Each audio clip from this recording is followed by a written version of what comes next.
evening. And my name is Michelle Yun Mapplethorpe. I'm Vice President for Global Artistic Programs and Director of the Asia Society Museum. It's my pleasure to welcome you to Asia Society at the Movies as we continue our new series of film screenings and conversations showcasing a broad range of films and filmmakers from across Asia and the Asian diaspora. As part of this series, Asia Society Museum and Asia Society Southern California are delighted to partner with Asian Cinevisions to profile the documentary Who Killed Vincent Chin in conjunction with AAPI Heritage Month. This Academy Award-nominated film from 1987 serves as a powerful statement about racism in America. It recounts the stark facts surrounding the brutal murder of Vincent Chin, a 27-year-old Chinese-American man, at the hands of two white auto workers, Ronald Evans and his stepson, Michael Nitz. In the ensuing trials, both Evans and Nitz were let off with a suspended sentence and a small fine. This outrage over the murder and the lenient sentence for Chin's killers ignited an unprecedented civil rights protest across the Asian American community and led to allyship across racial and ethnic borders. This tragic story addresses pressing social issues, including the failure of the American judicial system to value every citizen's rights equally, the collapse of the automobile industry under pressure from Japanese imports, and the souring of the American dream for the blue-collar worker. Who Killed Vincent Chin remains a crucial document in understanding the evolution of Asian American activism in the United States. This evening's program features an in-depth conversation between artists and activists Kenneth Tam and Siyan Wong, using Who Killed Vincent Chin as a point of departure to examine the present scourge of discrimination and violence against the Asian American community and to discuss how we may affect sustainable systemic change going forward. So before we begin, I'll preface the conversation just by noting that the AAPI community has long been used as a scapegoat in this country since the mid-19th century, really beginning with the Chinese Exclusion Act of 1882 through legislation. And so in light of the recent wave of racism and violence that has been directed towards the Asian American community, Asia Society wanted to raise awareness of this other moment in the country's recent past, the case of Vincent Chin, where Asian Americans were wrongfully targeted.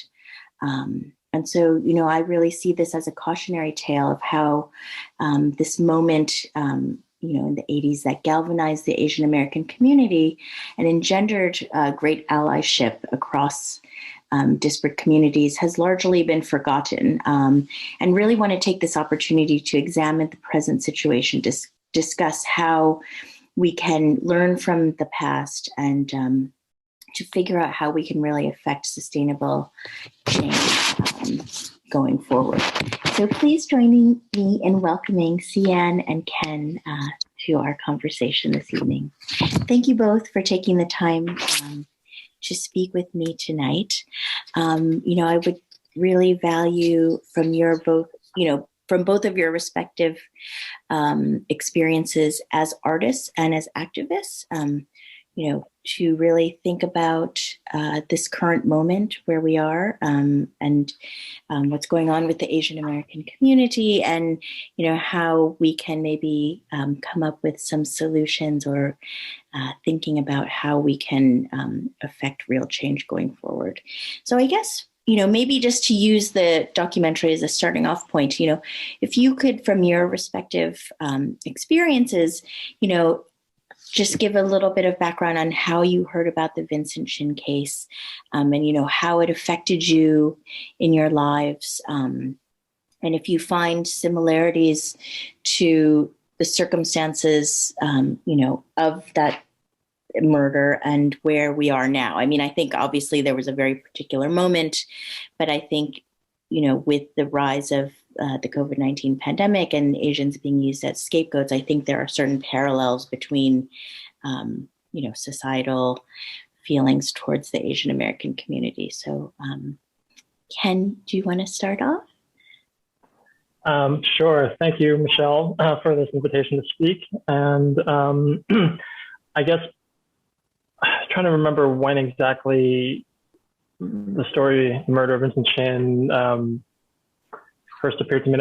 And I don't have a specific date or moment that I can recall, but certainly I think that that case, I learned about it probably in some sort of research about Asian American history or recent Asian American history.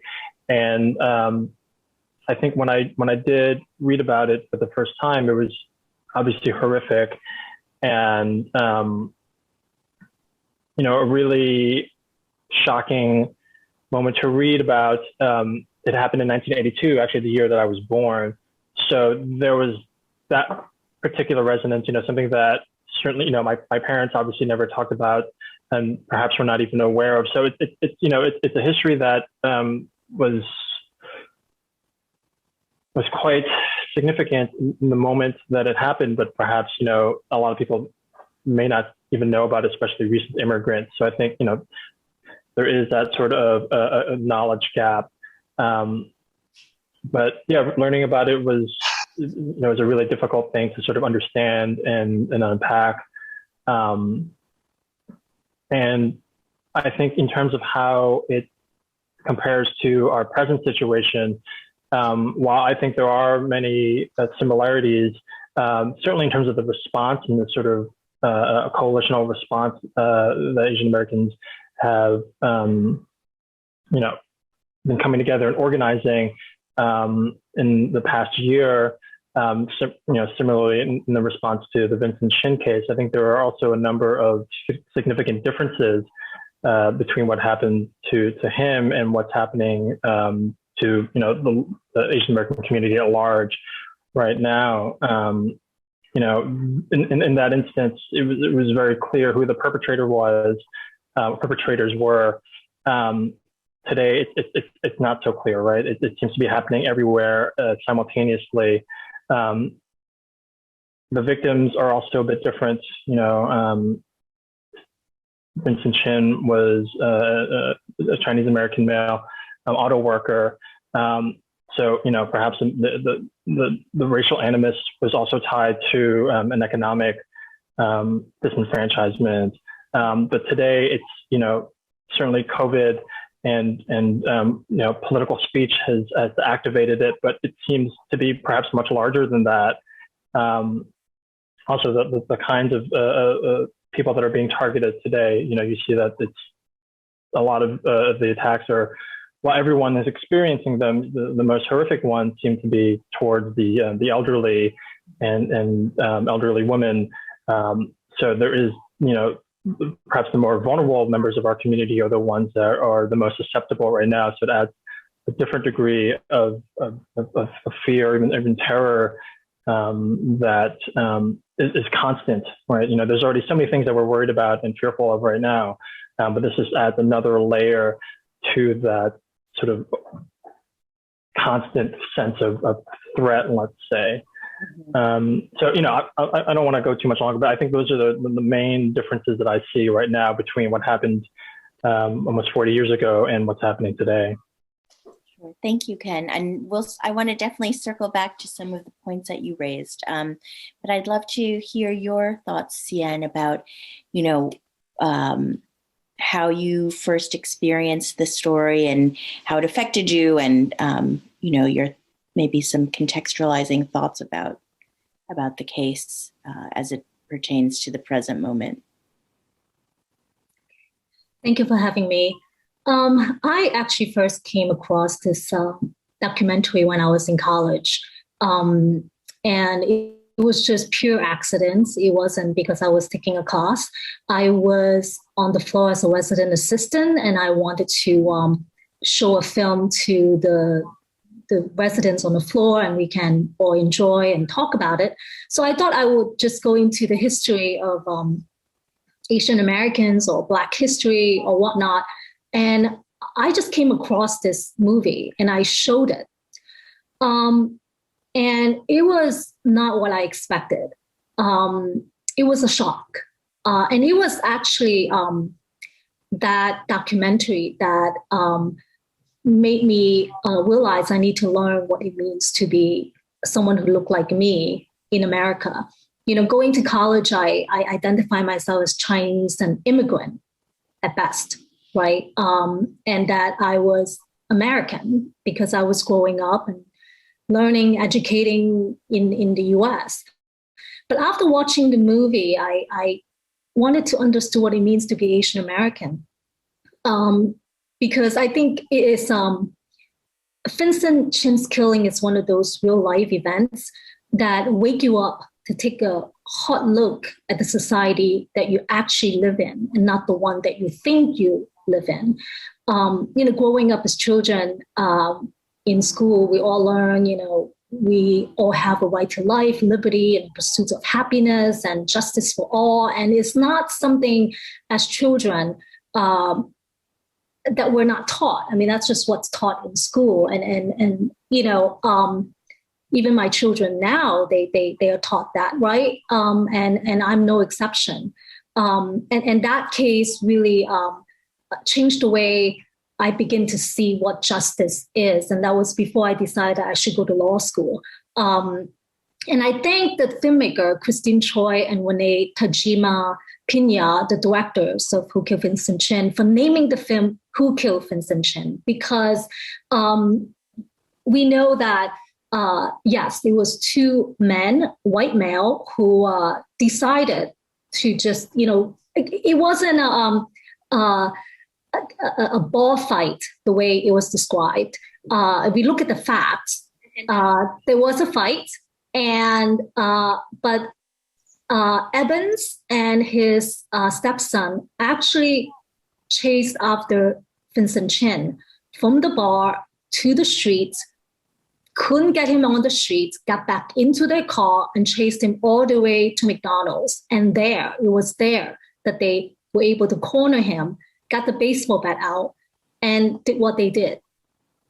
That if they were drunk, they weren't that drunk at that point. They were able to drive and swing the bat and aim pretty well. And it is, it is such a stark injustice. The facts were so clear, and yet the result of the case was so shocking to the conscience. And, in the film, we saw the contrast, how white folks saw it very differently than minorities. And that was, I'm sure anyone who had just watched the film, who had watched the film before, and even if you're not Asian or minorities, it does tell you something. It's the sense of injustice that happened in that case, and it galvanized America.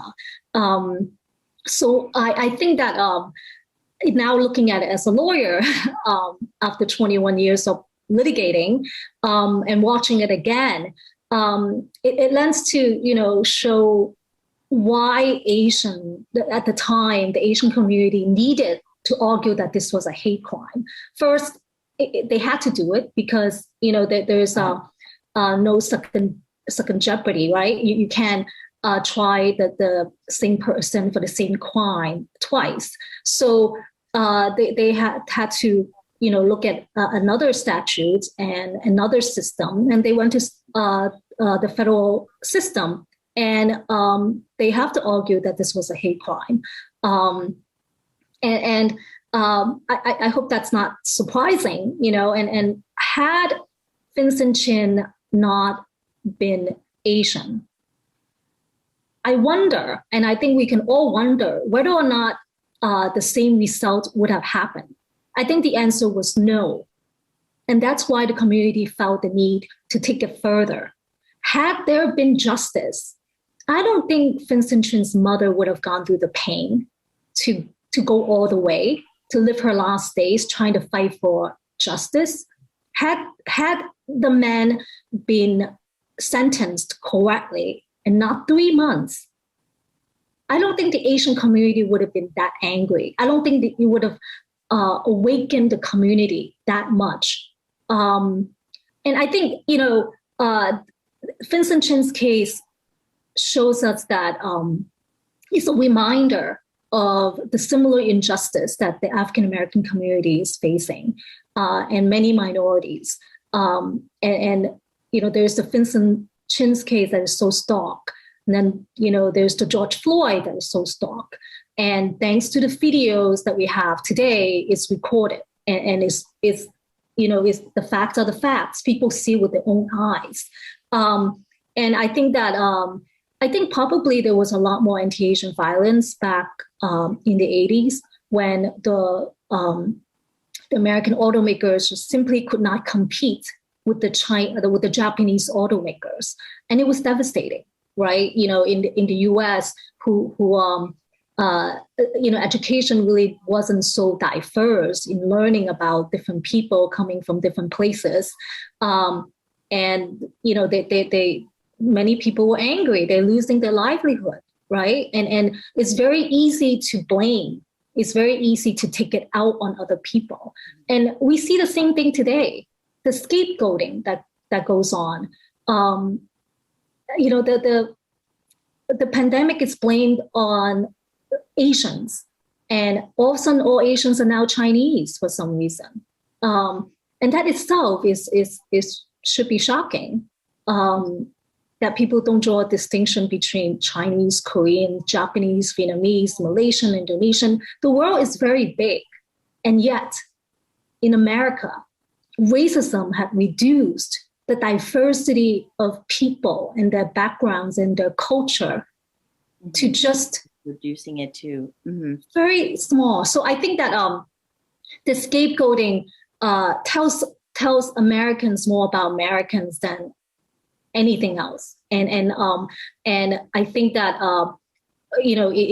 we must change the way people think, and otherizing, putting people as others, minimize their human worth, and that's really what we're seeing when we see racism. No, I think that's a great point, and I think I would be curious, Ken, from your perspective, because, I think largely in response to the discrimination that arose because of the COVID-19 pandemic, you and others in the art field created Discrimination. And I wonder, through that advocacy work, and I know early on, I believe you had circulated a Google Doc where people could share their stories of, acts that had been committed against them or that they had witnessed. And so I wonder, to Siyan's point that, through these certain moments, people get so reduced to just this kind of very linear perspective or, observation of who they are. I mean, could you maybe share a little bit of your experience seeing that through your advocacy work? Yeah, sure. So I'm working with a group of Asian American diasporic art workers, Stop Discrimination, and we came together shortly after the lockdown of last year, and it was a direct consequence of the increasing harassment that was being directed towards Asian Americans, either at some of our members directly or through stories that we were hearing. And part of that came about through this Google Doc, as you mentioned, that I had started circulating after a close friend of mine who lives in the same neighborhood that I live in Brooklyn, shared with me some of her firsthand experiences very early on in the pandemic in early March. And it was quite shocking. I knew that these kinds of things were going to start happening. I knew that, people that were Chinese or, looked a certain way would start feeling the consequences of what was happening in Wuhan at the time, right? Back in January and February. I didn't quite understand that it was happening with people that I knew, that I cared about in the same neighborhood that I lived in. And she told me, two separate incidents, which were I felt quite distressing. They weren't simple little passing kind of comments. They were things that really singled her out as an individual, as a kind of surrogate for disease, right? And so that really shocked me and started me on a path to want to do something. Not that I had any specific answers, or I wouldn't even call myself an activist. It just given what little I had was able to do from my home, I thought just perhaps sharing or soliciting others for their experiences and sharing that could be very helpful. There is a history within the Asian American community of minimizing such events, right? We've all experienced some of these things at some point in our lives, but we don't really ever talk about it. And I thought it would be helpful to try to connect these things and educate myself about what's happening, but also my peers. So that was, that was a document that I shared with people in the art community, but with the express intention of it going further as far as possible. And from there, I, in a group of arts workers from New York, Los Angeles, and the Bay Area, got together and formed this group, Stop Discrimination, or SDA. And I think that we're certainly not the only ones that have sort of been born from this past year's incidents. One of the things that we're constantly doing as part of our activism is learning. Right? There's so much that we didn't know at the very beginning. I feel like understanding what actual activists have been doing for many, many years on the ground has been so much a part of what we've been trying to do, and to sort of disseminate that knowledge to those within our immediate professional community, let's say, of other arts workers. So that I feel like that's something that we're constantly negotiating, understanding what's already been done, what others are doing, and how we, with our particular skill sets and our, what leverage that we have, how can we sort of move the needle in this conversation? So perhaps, something like Vincent Chin, it's not something that we talk about often, but that is part of the history, that is part of the larger history of Asian Americans in this country that one has to contend with. And it's important to sort of see all of these incidents on some kind of spectrum, that it's not just this year, it's not last year, it's much, much longer. One of the things that's important to realize is that while perhaps the larger Asian American community is feeling under threat, there are groups that have always been under threat, right? Recent immigrants, the elderly, the poor, these things have been happening to them for a very long time, and we never paid attention to it. And by we, I mean the Asian American community that, perhaps is watching this talk right now, right? The ones that are, are privileged enough not to have to worry about that, right? We don't have to think of ourselves as vulnerable in that way, either through class, occupation, other factors. And it's important to recognize that this problem didn't start with COVID, and it's not going to end with, a new administration, let's say. It's important to recognize how class is a big determining factor in our vulnerability. And there are certain people who are going to be, again, much more susceptible, just like how COVID has revealed, all of these sort of inequities.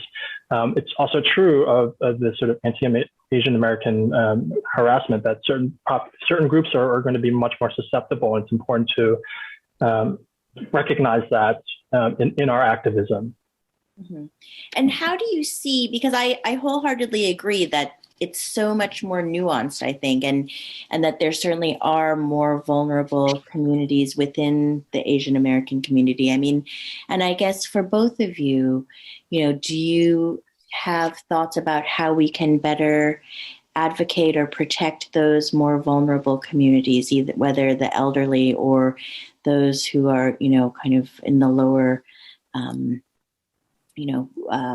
new immigrants, or those that are, kind of not able to shield themselves, through monetary means, or, by other elements. Any thoughts on that? How to be a better advocate from where we sit, I guess, and maybe through your artwork as well. I mean, we can talk a little bit about, I think with Silent Spike, you are talking about that continuum, Ken, through, the work of, the Chinese railroad workers in the 19th century. I mean, kind of showing that vulnerability and that continuum.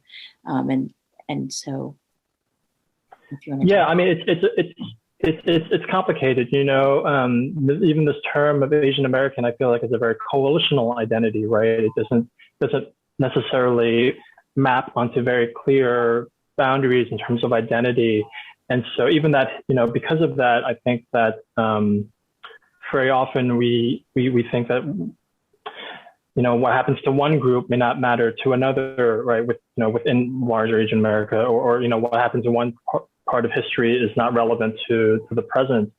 And so yeah, one of the things I was trying to do in that video was to kind of, draw out these lines,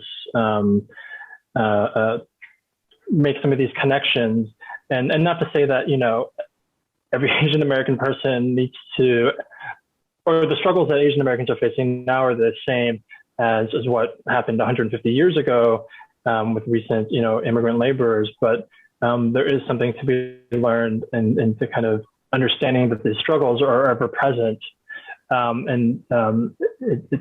It's important to kind of keep that in mind in all of our sort of activism. Again, regardless of who's in power, or if it's sort of an economically driven racial animus in one generation versus something that's related to the pandemic in this one.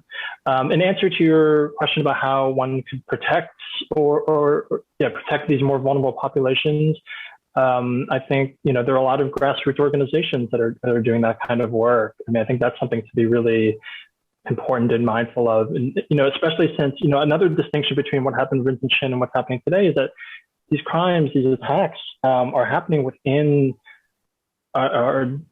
these Asian communities themselves, right? I don't exactly know where in Detroit Vincent Chin was murdered, but we are seeing these attacks happening on, let's say, our doorsteps, or where we go shopping for food, or where the elderly population is living. These aren't in far-flung areas with small Asian populations. These are happening right at the heart of all the diasporic communities in this country. So, we are near, proximity, we are quite close to these vulnerable populations. And it's important to recognize that and to be aware of that. And to work with the organizations that already exist and have been doing that kind of work for quite a long time, to support them. Sure. I mean, and Siyan, I think in your legal practice, you have been, very directly an advocate for many in these more vulnerable communities. I think both in your legal work, but also in your artistic practice as well, focusing on the garment workers, focusing on the canners. I mean, if you could maybe speak to that a little bit, both within, respectively, your artistic and your legal practice, how you feel that you can amplify their voices and what you might recommend to better support these communities from your perspective and your experience. I think to answer your very direct question, how can we support these more vulnerable communities? Is that we just have to be there to do something, and second, really, within our power, to raise awareness of that this is happening. One is, very practically, there are a lot of bystander trainings that are available online. And I think that we can all learn to be better bystanders, to de-escalate a situation instead of moving away when you see something about to happen on the train or on the streets. If you're in a position of power, in this instance, if you're not Asian and you're not elderly, try to step in as long as it's not, somebody's not wielding a gun or a knife. If you can step in, attempt to do so. And I think, the Asian American community, particularly the elderlies and the women, need to be more vigilant because, elderlies and women were the primary targets. So more specifically, I think bystander trainings, if people can really see themselves in a more active role as a bystander, that would be very helpful. On the more long term, I can say that, I decided that being a workers' rights lawyer and particularly on the side of workers is what I wanted to do because, I came from the working class. My parents worked hard and they were very committed to doing their job as parents and raising children. That I want to make sure that I'm there to protect workers and their rights to better their lives through work. So I've been a litigator for 21 years, and my focus really shifted to wanting to focus on the arts because it started with me getting to know an elderly canner who collect cans in my neighborhood. And she told me that she used to work in a garment factory, that she had 4 children, and that she was, at the time when she told me, she was 93 years old. I was just shocked that at 93, she had been canning, and I've been seeing her in the neighborhood for a number of years. And that really got me to think there's something really wrong with this picture. And I got to know other canners in the neighborhood, and I realized that if they were Chinese, they worked in the garment factory. And by the 2010, 2011, most of the garment factories left Chinatown and left Brooklyn and left Queens. There's still some left, but by no means employing 150,000 garment workers like it was at one point. That was the economic strength of this community, right? For families, for opportunities, for owning a home, for having a stable home, sending your kids to college, all that left. And I wanted to raise awareness. I wanted people to see these women and see who they are as people. So I did a 5 cents a can exhibition, making visible the invisible. Then now I'm working on another series called Remembering Our History, and that traced the employment of specifically Chinese immigrant women from about 1965 to the present. And I'm working on between 30 and 50 paintings to tell that story.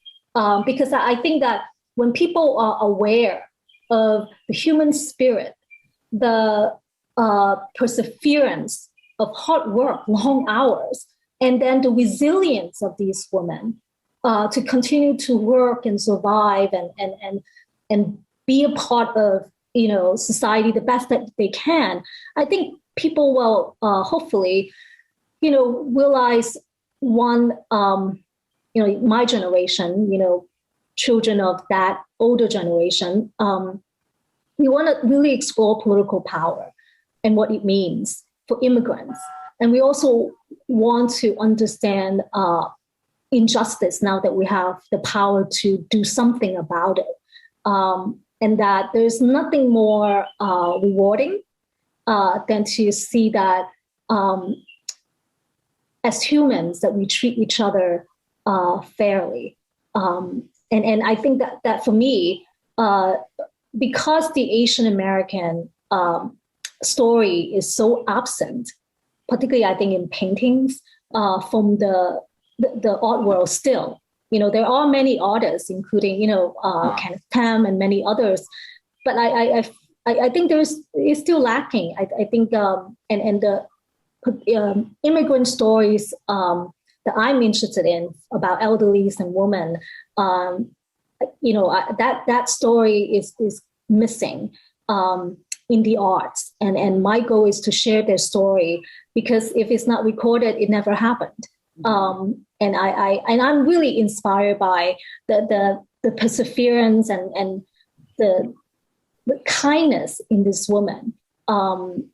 Because I see myself in them, and I think that I want to definitely keep their history. Now, there is an issue of class, right? There are always the so-called Professor Peter Kwan would say the uptown Chinese versus the immigrant Chinese, right? Or the poor Asian American versus the professional middle class, Asians. I think we ultimately all come back to our roots. And I think the current violence against people who look like us shows us that, you can never escape injustice. I think it should be a part of all of us to try to find justice, and I guess my feeling that we never have enough, right? So having things and achieving a certain status really, I guess, doesn't mean all that much to me at the end of the day. And I think to many of us, and I think there's this pandemic is causing this sort of awakening too, that there are other things that are so much more, important than the stuff we have, the status that we have. I think, Siyan, you hit on a good point in terms of representation and agency, right? And I think that because this issue of race and equality can still be such a charged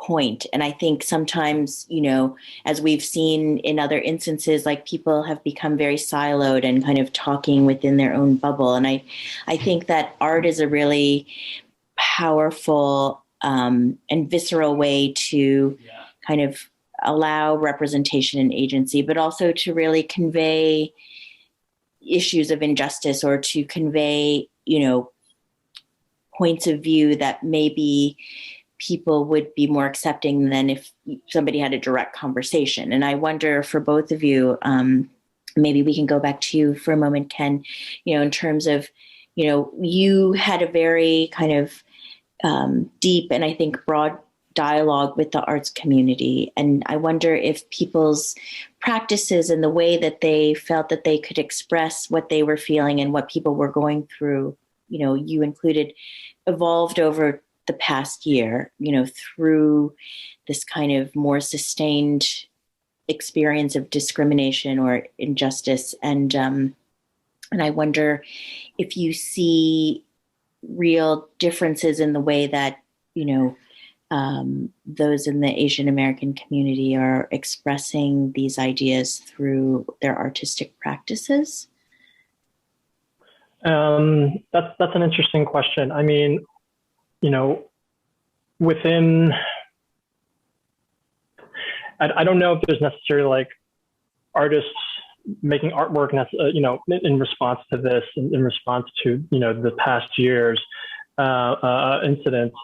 I'm sure there are people that are working on things like that. Even the projects that I've been exhibiting in the past, right now, and in the past year, they do touch on issues of Asian American identity and how violence operates.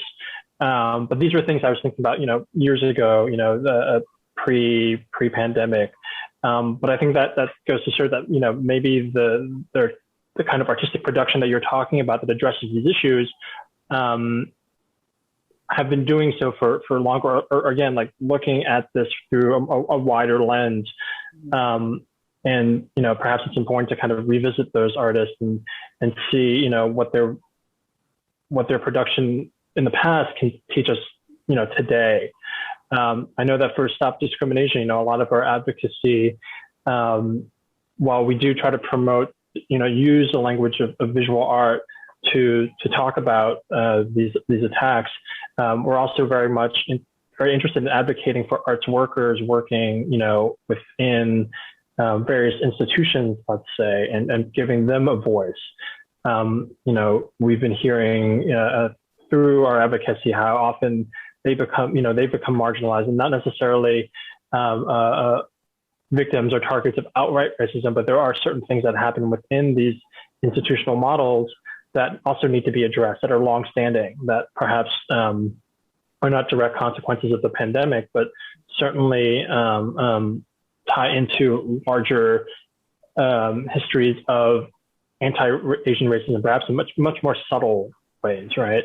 So that's something that we're shifting towards and trying to pay attention to as well. These more nuanced, say, racisms against Asian Americans that don't have to result, that don't require a physical violence to still be traumatizing, or that's something that we're attuned to, just because there are so many organizations that are on the ground, and we don't have that kind of capacity. We're very conscious of what we can or can't do, and how we want to support others who have that kind of experience, or that kind of that proficiency. That, again, we know we can only do so much within our sort of professional class.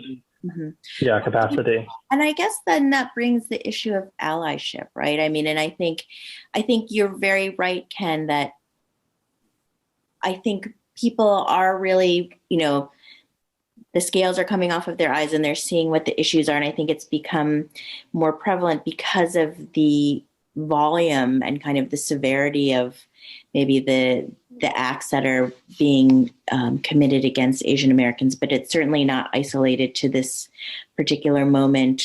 And so, I guess that leads me to my next question to both of you. It's like, how can we envision and implement real change, real systemic change that, I think in the 80s with Vincent Chin, people were galvanized. They really wanted to make change. Like, they felt like they were really making a difference. And in fact, there were some changes, contributed to the anti-hate crimes law, and so there was some change and some legislative amendments that happened as a result of that. But, how can we use that as a cautionary tale and avoid kind of having this be another blip?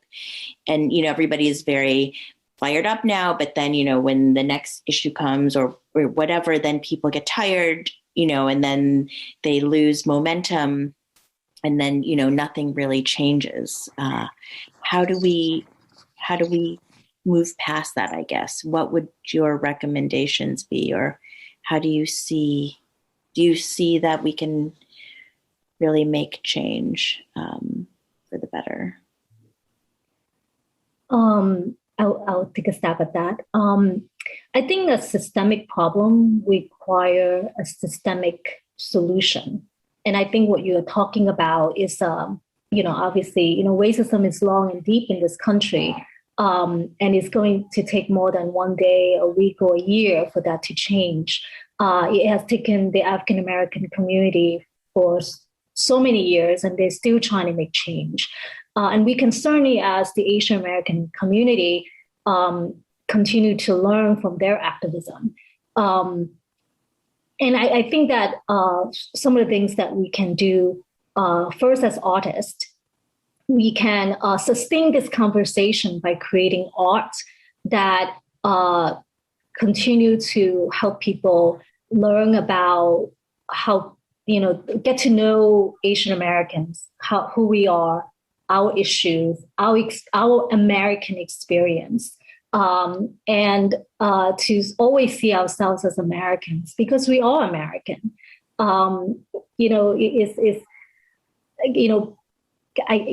like to see myself first as American before I'm Chinese American, because of the way I think, the work that I do, the food that I eat, the places I go to, the things that I find interesting. I'm really first and foremost American, because when I go to China, they call me American because of the way I think, the way I talk, the things I'm interested in, right?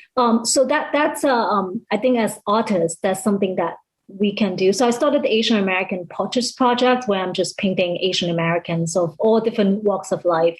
And that I started January 2021, precisely to, I know change takes time, and rushing at it, it doesn't really help. I think we need to take the long-term view. The other thing that more systematic that I would like to see happen is that while we push for policy change, which we're just waiting for the House now to come back with the law against anti-Asian violence, right? And so that Biden can sign it that is so critical. We need to push for legislations. But also more importantly, we need judges who are Asian Americans, who are diverse, who understand, diverse in class, in life experience to get to the bench. We also need to have in the criminal justice system people who look like the people that they would have to arrest. So that is very important. I think the Asian American population in the New York City police force is still not representative. That's my understanding. I think there is slow change. I don't know at what stage it is now. And then obviously the whole the training in the force needs to really be scrutinized. And then in our education system, now there's a huge push for having Asian American history in history books. That labor history, which is also absent in the history books, African American history, I don't know how much that is in the history book. My children went to a school that had a full curriculum on African American history, so that was good for them. But there is still no Asian American history. And we see a lot of actually, violence against Asians by teenage Black kids. And I attribute that to a systemic problem. It's just really, we need change. And I'm now in conversation with an African American artist, a good friend, and we're talking about this problem openly. And that conversations, I think, among friends and our colleagues and the broader circle that we're in, and really confronting those issues can move people ahead. And so he and I are talking about it. I said, why is it that, I asked him, why is it that there's so much anti-Asian violence by, the Black community against the Asian community, and I say a lot because that's what I see on social media, that it's recorded. And I'm sure there are many others, but I'm seeing this and it's really troubling to me. And he said, because Asian Americans in the eyes of many are sometimes white and sometimes minority, right? Somehow our identity is defined by others. We're kind of shifted. So we're sort of white, and why is that? I think we as a community, we need to look into that. But as artists, he and I are talking about collaborating on an exhibition to really examine this from his perspective, from my perspective, on this issue. So that's all very exciting. So I think, Michelle, to your question, it is for a systemic problem, we do need to take a long view, and it's hard work, is perseverance, and resilience.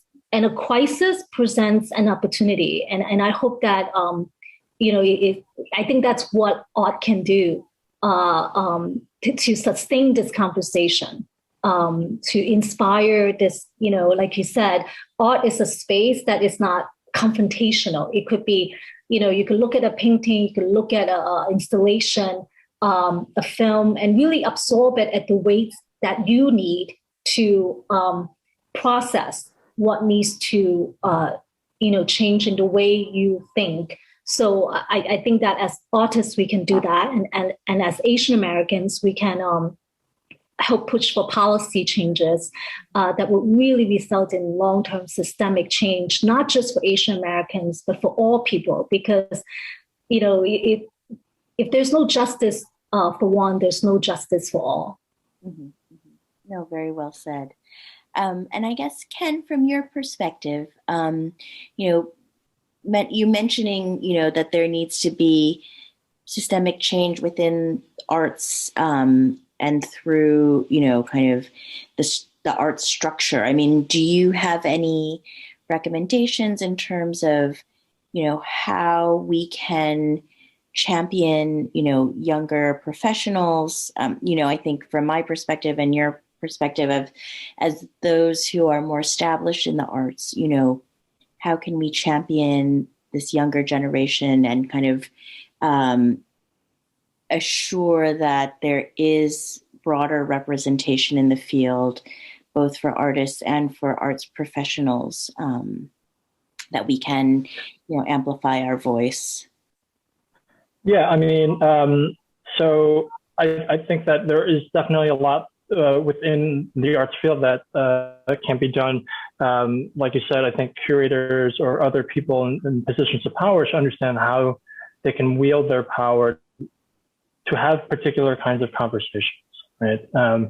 To focus on issues that perhaps have not had enough attention, to perhaps center Asian American voices, to realize that they can, that their positions and their visibility can empower the community and start very, specific conversations that we need to have, like the ones that you mentioned. I think, part of what we're trying to do in SDA is to galvanize those in our field to feel like they can do that, right? Instead of just sort of feeling that you're invisible or that they're marginal, to sort of see how they can find their voice within institutions that often, make those voices marginal. That's one of the conversations that we're trying to have, because, we understand, perhaps 20 or 30 years ago, the conversation in Asian American arts workers, like, okay, how do we get people into our field in general? How do we get Asian Americans in museums exhibiting, but also working in administrative or curatorial capacity? And that was a challenge for that generation. I think, 30 years later, we're seeing the fruits of that work, and there are a lot of Asian Americans working throughout the arts, but how can we continue to build on that progress and not just fight for representational change, but also how do we change the fundamental power structures within these institutions to give all marginalized voices space and to center all of their struggles.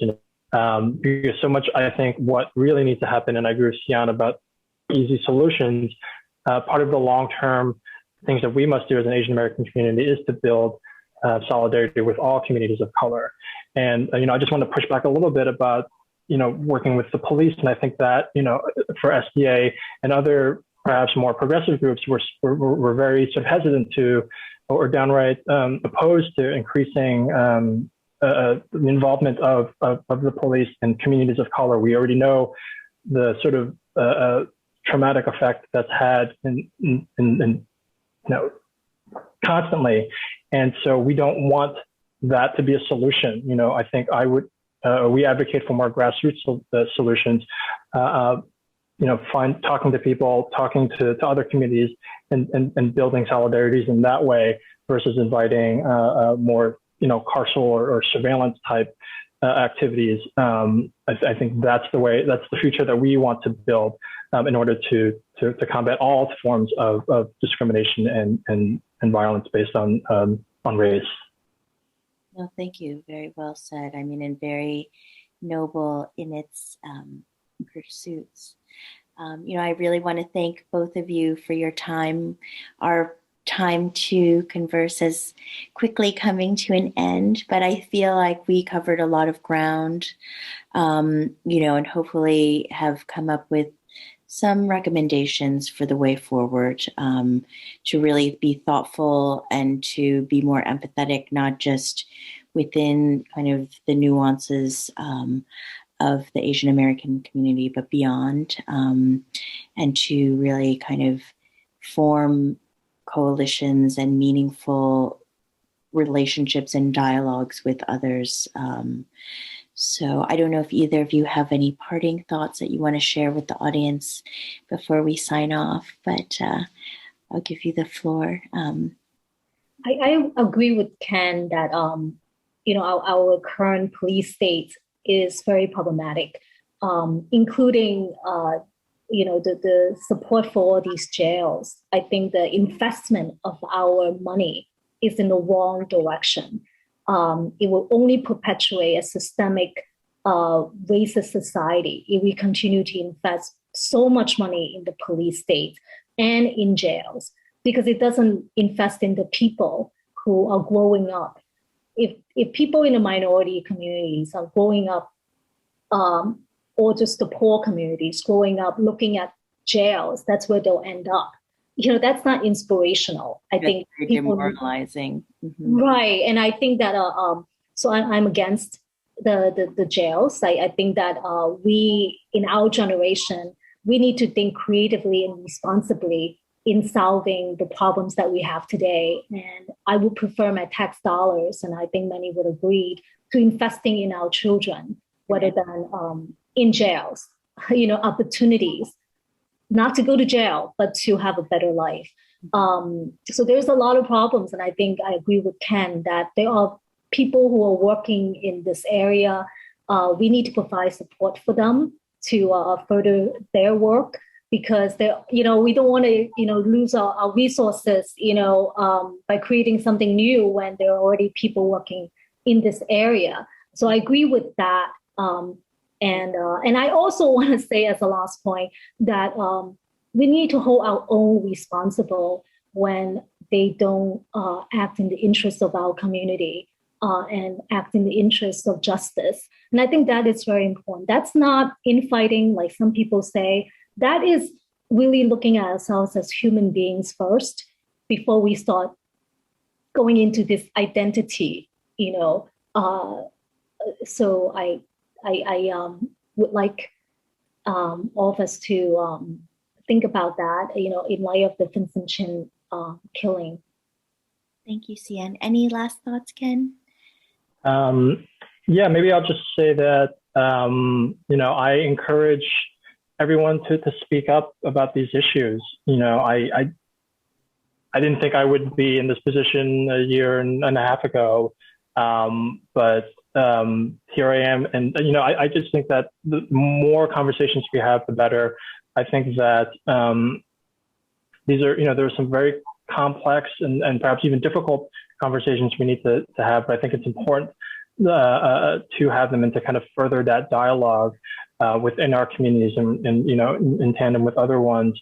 This issue will not go away anytime soon. I think that if we really truly care about taking an anti-racist position, then we need to really dig in and be prepared for a much longer period of activism, or organization, if we really want to see change happen.